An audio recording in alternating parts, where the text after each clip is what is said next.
The name's Bond. James Bond.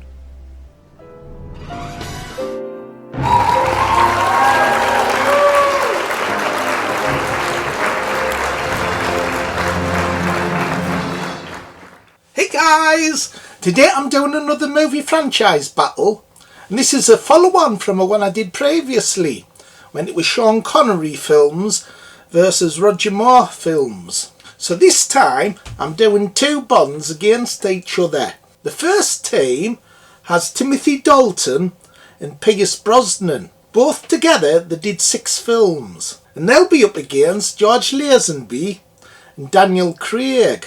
So both of them together did 6 films each. So all the films will be up against each other in chronological order, so it's possible there could be a draw, 3 each. So how do I decide which film wins? Quite simple, I just pick which one I like best.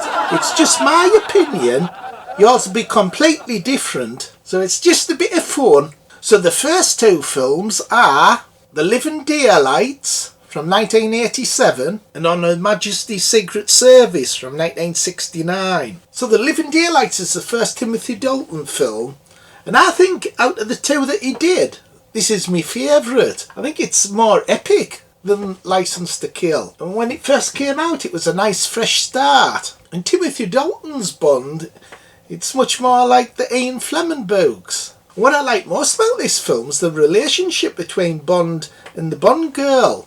You could almost imagine that after the film ended that they continued to have a relationship. It was that well portrayed in the film. However, that film's up against On Her Majesty's Secret Service, and that's my favourite Bond film. I thought George Lazenby is very underrated.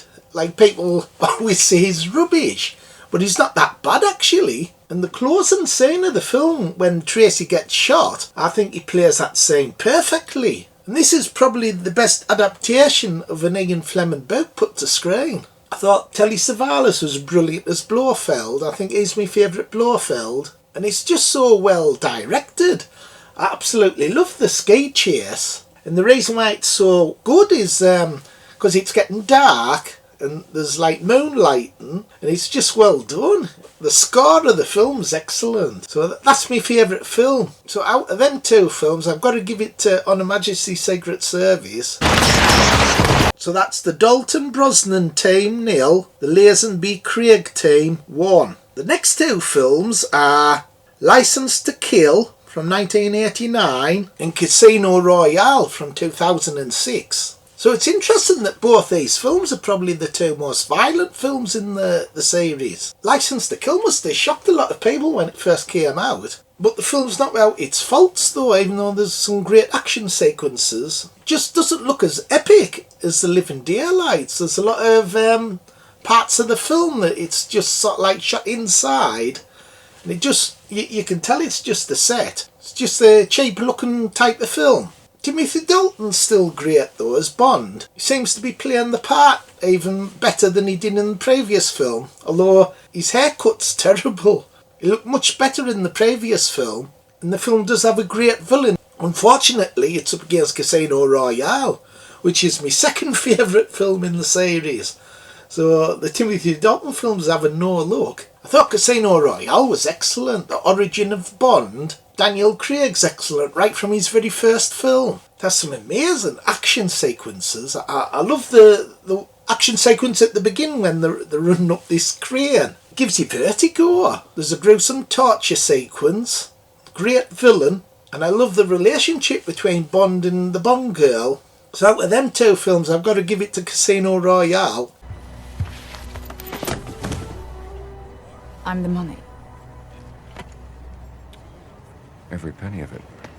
So that's the Dalton Brosnan team 0, the Lazenby Craig team 2. The next 2 films are GoldenEye from 1995 and Quantum of Solace from 2008. So GoldenEye is a great film. It's after a 6-year gap, so audiences were really excited for this film at the time. And although Pierce Brosnan is maybe not my favourite Bond, he definitely looks the part. When you look at him, you can tell he's James Bond. It's got some fun villains, and a good Bond girl, and it's well directed by Marc and Campbell, who also directed Casino Royale. Great director. So it's one of my favourite Bond films. That's up against Quantum of Solace, and this is a very underrated film. It's kind of like it's almost like a sequel to Casino Royale. It starts where that film left off, so it's like a two-parter really. However, it's not as good as Casino Royale. It's still entertaining enough. I think Daniel Craig's really good in this one, but it isn't one of the best, but I do think it's underrated. So out of these two films though, I must give it to GoldenEye. Thank you, Mr. The name's Bond. James Bond. Ksenia Sergeyevna Onatop. On a top? Onatop. So that's the Dalton Brosnan Team 1, the Lazenby Craig Team 2. The next two films are Tomorrow Never Dies from 1997 and Skyfall from 2012. So Tomorrow Never Dies is a strange film. Pierce Brosnan returns for his second film. It's weird because I kind of like split it into two halves. The first half of the film's really good. Loads of action. The second half lets it down. Especially the final act that's set on the ship. It's pretty boring, the action. Which is a pity because I think Elliot Carver, he was a great villain. Brosnan's good as well. However, the Bond girls aren't very good. That's up against Skyfall. And this is one of the most successful in the series. Craig's third film. And in this film, he's kind of playing Bond as an older guy. And there's lots of references, kind of like insinuating he's past it. Judi Dench dies in it. It's kind of like a bit unique, this film. Like the final part set where Bond used to live. But I love the ending of it when Bond walks into the office. And there's like a new office team. So it's kind of like a rebirth. So I thought that film was excellent. So out of them two films, I'm definitely giving it to Skyfall. You know, we've never formally been introduced. Oh. Well, my name's Eve. Eve Moneypenny. I look forward to our time together, Miss Moneypenny. So that's the Dalton Brosnan Team 1, the Lazenby Craig Team 3. Next up's The World Is Not Enough from 1999 and Spectre from 2015. So The World Is Not Enough, I think it's a great film and very underrated. And I think it's maybe my favourite of the Pierce Brosnan films. What's good about it is he's up against a female beautiful villain. And I thought she was really good in it. I also like the pre-title sequence with the long boat chase across the Thames. And I think Pierce is probably at his best in this film. And Judi Dench has a lot to do in it as well. Spectre. I was so disappointed with Spectre. I thought it would be brilliant. At the time I was probably the most hyped up about this film. And when I watched it I was so disappointed in it. It's the only one of the Daniel Craig films that I don't like. So out of them two films I'm definitely giving it to The World Is Not Enough.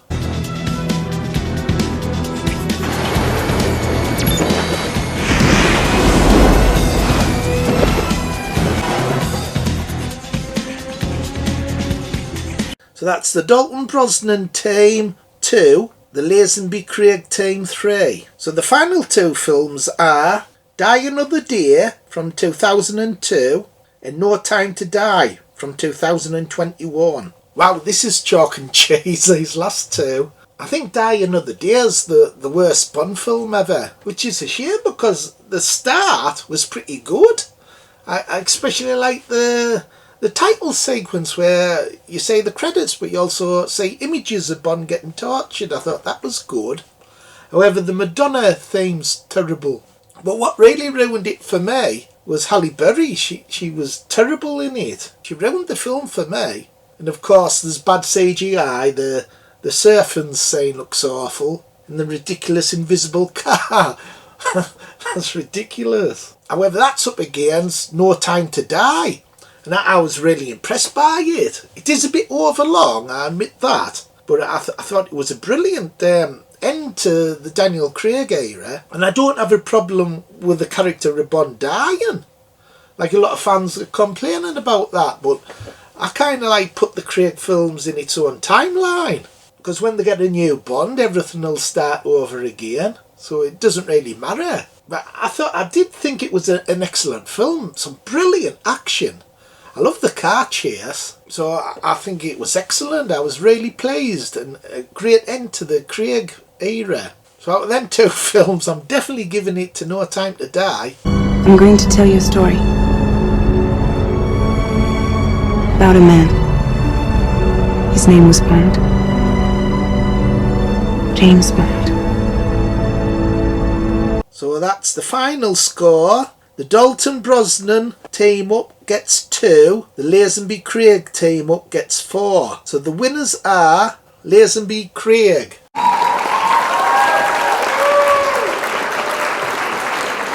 So it's an interesting way that the results turned out, because I'm a big fan of Timothy Dalton, where he was up against my 2 favourite Bond films. So he didn't stand a chance. So anyway, I hope you enjoyed the video. It was just a bit of fun, and it'll be interesting to see what your results are, so please leave them down below in the comments. Anyway, bye for now. See you next time. Bye everyone. Like, subscribe and share. Bye. Bye.